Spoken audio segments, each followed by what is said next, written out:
22వ శ్లోకం పాదారవింద శతకం నందలి 22. కదా దూరీకర్తుం కటు దురిత కాకోల జనితం మహాంతం సంతాపం మదన పరిపంథి ప్రియతమే క్షణాత్తే కామాక్షి త్రిభువన పరితాపహరణే పటీయాం సంలప్స్యే పదకమల సేవామృతరసం. ఇందులో కూడా మళ్ళా మదన పరిపంథి ప్రియతమే అన్నారు. మదన పరిపంథి అంటే మదనుడి యొక్క శత్రువు ఈశ్వరుడు. ప్రియతమే అమ్మవారినే సంబోధన చేస్తున్నారు ఇందులో.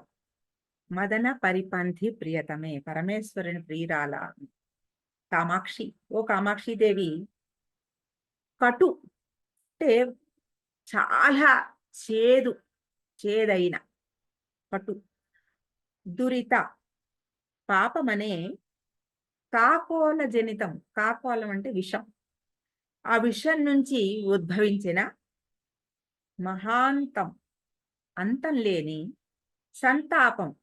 సంతాపాన్ని దూరీకర్తుం పోగొట్టుకొనుటకు క్షణకాలాన త్రిభువన ముల్లోకాల పరితాపాన్ని హరణే నివారించుటలో పటీయాంసం సమర్థవంతములైన తే నీ యొక్క పదకమల సేవామృత రసం చరణ కమలాల సేవామృతం అనే అమృతము కదా ఎప్పుడు లప్స్యే పొందుదునో. కదా అంటే ఎప్పుడు, లప్స్యే నేను ఎప్పుడు పొందుతాను అని. ఇందులో పాయిజన్ అంటే విషం గురించి చెప్తున్నారు, అమృతం గురించి చెప్తున్నారు. విషం ఏమిటి, అమృతం ఏమిటి? ఇందులో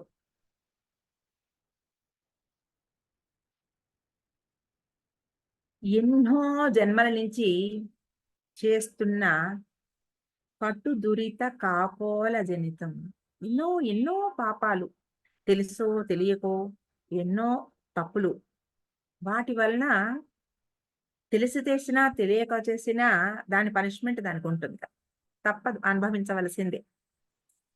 ఆ అనుభవించవలసిన అవి ఒకసారి తెలుసుకున్నాక రెండోసారి కూడా అది వచ్చినప్పుడు మనం దాని గురించి కొంచెం ఆలోచించగలిగితే పర్వాలేదు.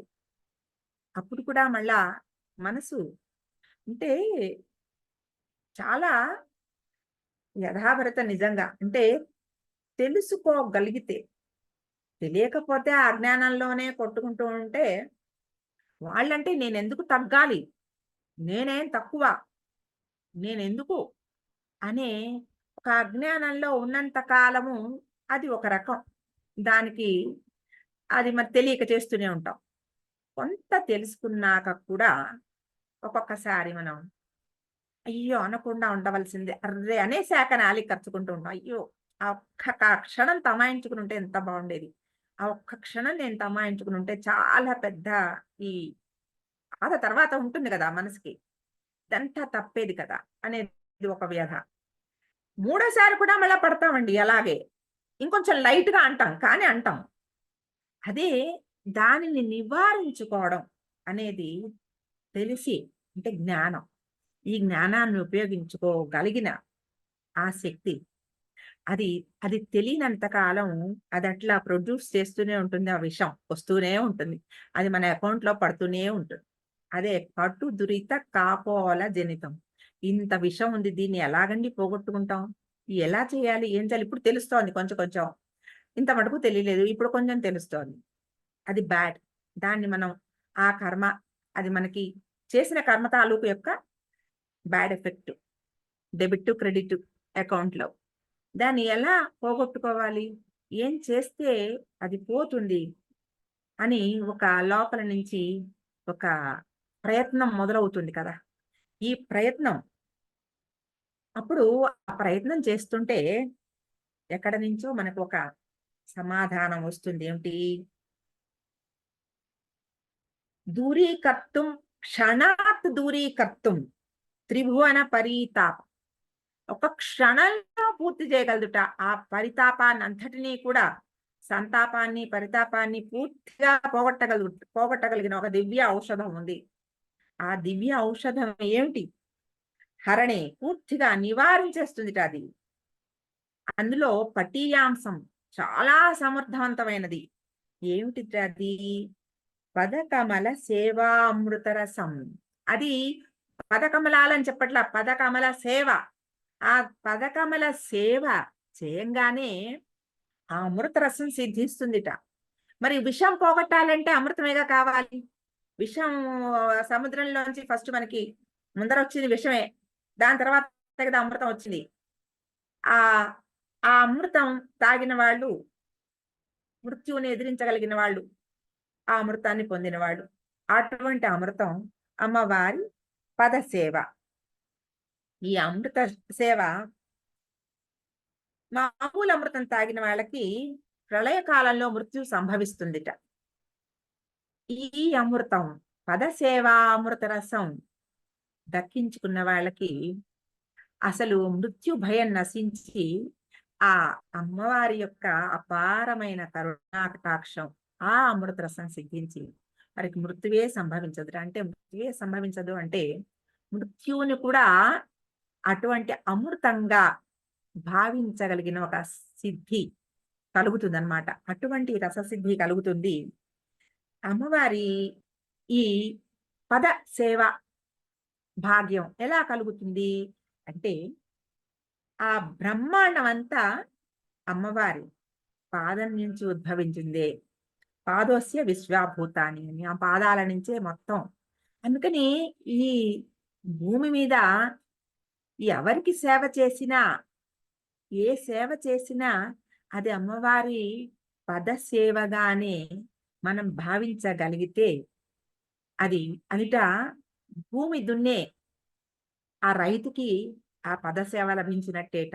అంటే అది భూమి కూడా అమ్మవారి పాదయంతం కదా మరి.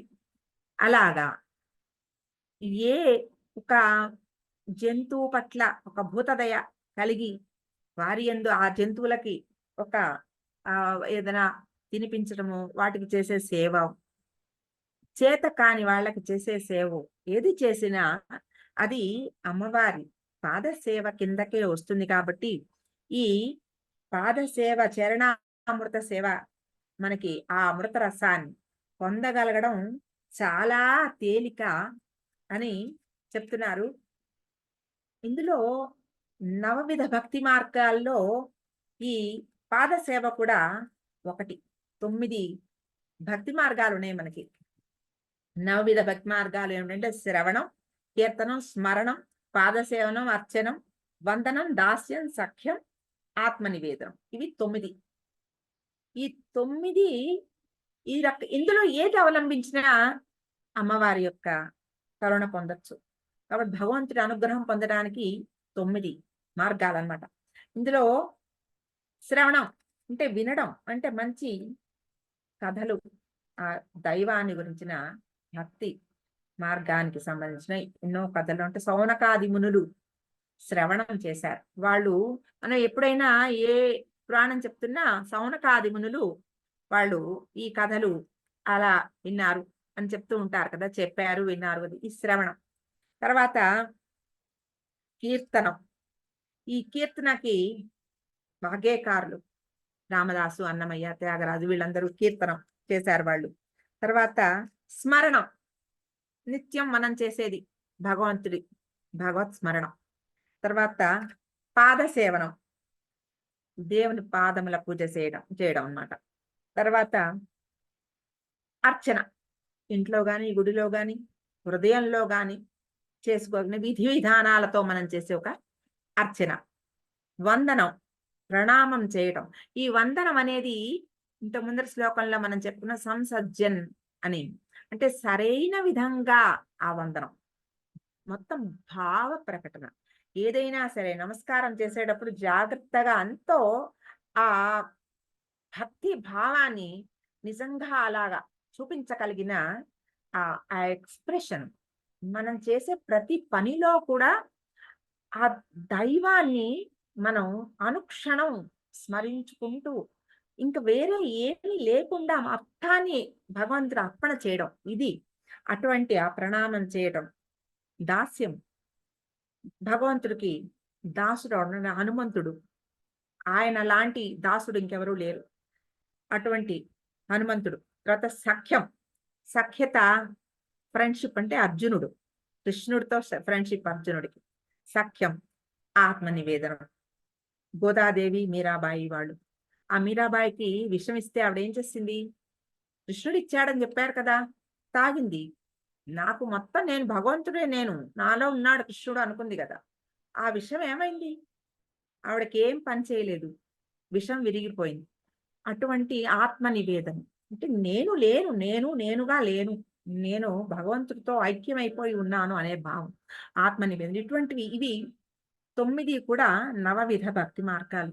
ఈ భక్తి మార్గాల్లో ఏది మనం అనుసరించినా ఆ దైవాన్ని మనం చేరుకోవచ్చు అనేది ఈ భావన చెప్తూ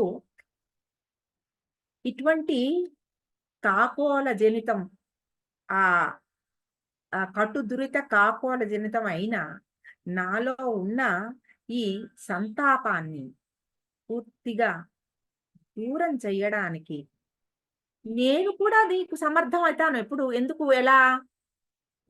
నీ పాదసేవ చేస్తే క్షణంలో ఎటువంటి విషాన్నైనా కూడా నశింపజేయగలిగిన పవర్‌ఫుల్ అమృతం వచ్చేస్తుంది.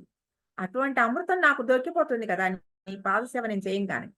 నేనైనా అటువంటి ఆ 3 లోకాల్లో ఉండే పరితాపాన్ని పోగొట్టగలుగుతాను. నాకు కావాలి. అది నాకెప్పుడు వస్తుంది? అదే అడుగుతున్నారు. నేనైనా అది చేయగలుగుతాను. ఎప్పుడు? నీ యొక్క కరుణ, ఆ పాద సేవా భాగ్యం, ఆ అమృత రసం నాకు సిద్ధించినప్పుడు. అది నాకెప్పుడొస్తుందమ్మా అని అడుగుతున్నారు. అంటే నేనైనా చేయగలుగుతాను. చేసే సమర్థత నాకొస్తుంది. కానీ నీ అనుగ్రహంతోనే అది నాకొస్తుంది. ఆ అనుగ్రహాన్ని నువ్వు నాకెప్పుడిస్తావు? లప్స్యే కదా లప్స్యే. నాకు అటువంటి శక్తిని నువ్వు నాకెప్పుడు ప్రసాదిస్తావు తల్లి అని అడుగుతున్నారు. ఆయనే అడుగుతున్నారంటే మన పరిస్థితి ఏమిటో. కానీ క్షణంలో చాలా సులభం అని చెప్తూ మళ్ళా అందులోనే చాలా కష్టతరం కూడా చెప్తున్నారు. ఎంతో శ్రద్ధగా, భక్తిగా చేస్తే చాలా సులభం. ఆ భక్తిని ఆ నమస్యా సంసజ్జన్ అని చెప్పినట్టు ఇక్కడ కూడా అటువంటి ఆ అనుగ్రహం పొందాలంటే పూర్తి మనసా వాచా కర్మణ అటువంటి ఆ సర్వస్వ శరణాగతి. ఆ శరణాగతి చేసినప్పుడు నాకు చిన్న పిల్ల సంగీతానికొస్తుంది. ఆ పిల్లకి నేను దేవుడి పాట ఏదో చెప్తే వెంటనే కళ్ళు మూసుకొని ఇలా నమస్కారం చేస్తుంది. నాకు ఎంత ఆ దానిలో భక్తి భావం ఎంత బాగా కనబడుతుందంటే, నేను చాలా సార్లు ఆశ్చర్యపోయాను నిజంగా. ఇంత భక్తిని ఎలా ప్రకటిస్తోంది అది.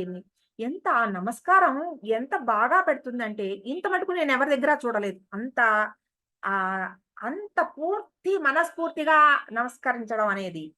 ఆ పాట తలుచుకోగానే చిన్న కృష్ణుడి పాట ఒక పాట. ఆ పాట వింటూనే దానిలో అంత భక్తి. ఇలా చేతులు పూర్తిగా ఒక వేలుకి ఒక వేలు అతికించి, కళ్ళు మూసుకొని, ఆ పూర్తి భక్తి భావం దానిలో కనబడుతుంటుంది. నిజంగా చిన్న పిల్లలతో మనం నేర్చుకోవాల్సిన విషయాలు చాలా ఉంటూ ఉంటాయి. అలా అటువంటి భక్తితోటి సర్వస్వ శరణాగతి చేయగలిగిన ఆ శక్తిని మనం పొందితే నమస్కారం కూడా చాలు. ఇంక ఏమీ అక్కర్లే. ఆ నమస్కారం ఇందులో పాదసేవ చెప్పారు. ఈ పాదసేవనం దేన్ని ఎంతైనా అమ్మవారి స్వరూపంగా భావించి మీరు ఏ సేవ చేసినా అది భగవంతుడికే చెందుతుంది కాబట్టి ఆ ఆ అమృత రసం మనకి లభ్యం అవుతుంది. అది ఈ ఈ శ్లోకంలో చెప్పారు. కటు దురిత కాకోల జనితం అని చెప్తూ అటువంటి మహాంతం సంతాపం అంతం సంతాపం అంటే అసలు అంతం లేని అటువంటి సంతాపం. ఎన్ని జన్మల నుంచి అవంతా పోగు చేసుకుంటూ వస్తున్నానో, అటువంటి ఆ కష్టాన్ని మదన పరిపంథి ప్రియతమే అని చెప్పారు. ఇక్కడ కూడా సంబోధనలోంచి మనం అర్థం చేసుకోవాల్సినవి చాలా ఉంటాయి. మదన పరిపంథి అంటే మదనుడు అంటే కామము. అన్నిటికీ మొదలు కోరికలే కదా! డిజైర్స్ అన్నిటికి కూడా మూలం. అటువంటి ఆ కాముడిని సంహరించిన ఈశ్వరుని యొక్క ఇల్లాల. అటువంటి ఈశ్వరునికి ఆవిడ ప్రియురాలు అయిందంటే, ఆవిడ కూడా ఈశ్వరుడితో సమమే. కాబట్టి అటువంటి ఆవిడ దగ్గర మదనుడు ఎటువంటి చిల్లర వేషాలు వేయడు. మనం ఆవిడ దగ్గర శరణాగతి చేసినప్పుడు, మదనుడు కూడా ఆవిడకి లోబడే మనకి కోరికలు లేకుండా ఈ జన్మ లేదు కదా! ఉన్నాయి కోరికలున్నాయి. కానీ అమ్మవారి భక్తి మనకేం ప్రసాదిస్తుంది? భోగమోక్ష ప్రదాయిని. కాబట్టి ఈ భోగాలను కూడా ఏది మనకి సబబు అనే ఒక మంచి కామాన్ని మనకు ప్రసాదించి, ఆ కామాన్ని, ఆ కోరికని మనకి పోగొట్టి పూర్తి చేసి, అందులో నుంచి పూర్తి సంతృప్తితోటి మనం మోక్ష మార్గానికి వెళ్ళే ఆ దారిని, ఆ అమృతరసాన్ని మనకి అమ్మవారు ప్రసాదిస్తుంది. అది ఈ శ్లోకంలో చెప్పారు. హ్మ్. కదా దూరీకర్తుం కటుదురిత కాకోలజనితం మహాంతం సంతాపం మదన పరిపంథి ప్రియతమే క్షణాత్తే కామాక్షి త్రిభువన పరితాపహరణే పటీయాం సంలప్స్యే పదకమల సేవామృతరసం.